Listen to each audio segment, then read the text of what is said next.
every second of the day, it seems like a new piece of the Brett Favre story is breaking. This guy is the ultimate scumbag. I mean, we already knew he was a scumbag, but we're learning he's just actually evil.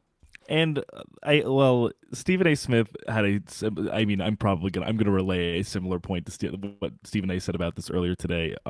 Probably with a little bit less bluster, gusto, and flop sweat. But he was basically saying if all of this is even remotely credible, these allegations, why is he not either A, been charged with anything, or B, why hasn't he even been arrested under suspicion of doing these things? Well,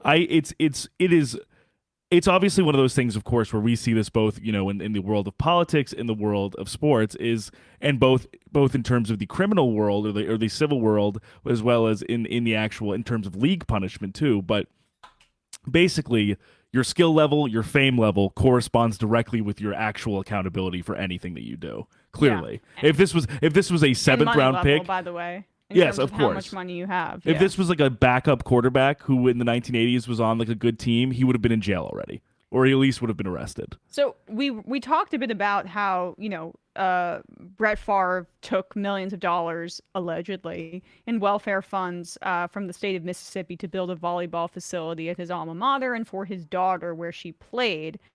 But now the Daily Beast is reporting that his nonprofit for, quote, disadvantaged children also helped bankroll a new volleyball facility at her top-performing high school. The Daily Beast has learned. The fella loves volleyball. He loves women's volleyball. he has stolen, allegedly, multiple times on behalf of a freaking volleyball facility. For volleyball purposes. At the high school, at the college, and then also to money that went directly into his pocket to promote the volleyball facility. I mean, never...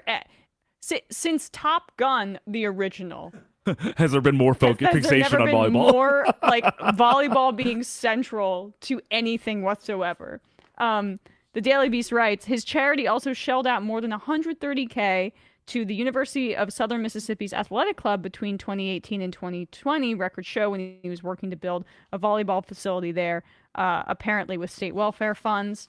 But the fact that he has this charity here, which is for children who have cancer and who are underprivileged.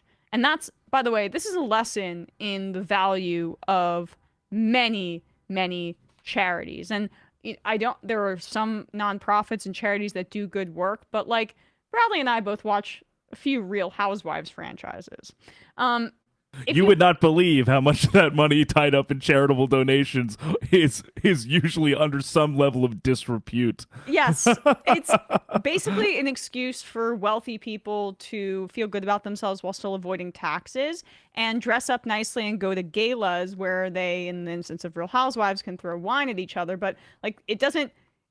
What? Like recently, there was one on Real Housewives of Beverly Hills called Homeless Not Toothless. Yes, correct. Which is not a joke. It was a dentistry charity where they'd replace teeth for homeless people but not give them homes. Which, listen, get money from rich people to do that. Yes, it's like a benevolent cause to a degree, but maybe don't highlight that you're actually not helping them out of their situation, i.e., their literal homelessness. Perhaps the homes can come before the tooth. Yeah, teeth. I don't want to speak for all homeless people in the Beverly Hills area, but I do imagine that they probably would prefer a roof over their head and a steady job before a set of veneers. So with that aside, that just gives you an example of like there are a ton of BS charities out there that are the oversight in terms of where that money goes is lacked, to say the least. And this seems to be an example of that. The ex-Green Bay Packer hasn't been charged with a crime, but he and multiple other parties are facing a civil suit from DHS, which is attempting to recoup the squandered millions that belong to the Temporary Assistance for Needy Families program. According to the complaint, Favre also coaxed the nonprofit Mississippi Community Education Center, a sub-guarantee of DHS that received tens of millions in federal money, to invest $2.1 million in a biotech firm, Prevacus, and a corporate affiliate of which Favre was a major backer. The center also paid Favre $1.1 million for motivational speeches he never gave. Favre repaid the state for the fees, though reportedly still owns $228,000 in interest. So that's another element to this as well. There are a lot of tentacles of apparent theft from Brett Favre, but this latest part involves the volleyball facility at his daughter's high school. The brewing outrage is perhaps no surprise to some residents in Hattiesburg who helped erect another Favre passion project, a $1.4 million volleyball facility for Oak Grove High School in 2015, which is where his daughter attended. In January of that year, community newspaper told community newspaper The Lamar Times reported Brett and Deanna Favre advocated for the gym since their daughter Braylee was a sophomore and avid volleyball player there. Her name is Braylee.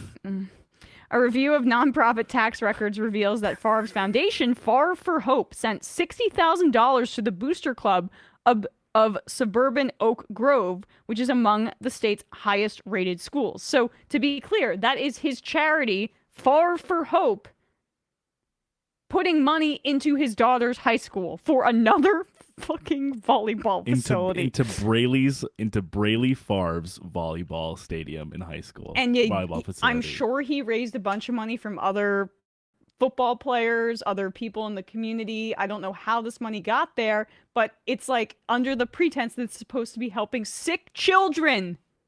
Nah, it's helping Braley.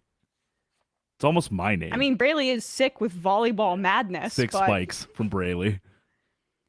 The donation stood out amongst the group's regular beneficiaries, which include the Make-A-Wish Foundation, the Special Olympics, cancer charity, the Pink Ribbon Fund, and Hope Haven, which serves abused and neglected children in Mississippi. And by the way, so that final piece, as Favre is stealing literal millions from hungry children in Mississippi, that is coming from the state, because this is the point of why conservatives want to undercut social spending. They want it to be at their discretion with very little oversight so they can look like good people, as I say, with these charities, and then secretly funnel that money to their kids. Like, these are the taxation and social programs are the only solution for this. But nearly 2 years after the Oak Grove Lady Warriors new stadium was built, the contractor Mike Rozier Construction filed a lawsuit against the Boosters. This part's a little less relevant, but essentially, like, payment never came, and it seems like Brett Favre ripped him off as well. But there you go. The story keeps getting crazier and crazier, and as you say, Bradley, let's get going on some legal repercussions outside of civil penalties. I thought I lived in a country where there was equal justice under the law. Yeah. Wow. Shows me right. Damn it. Damn.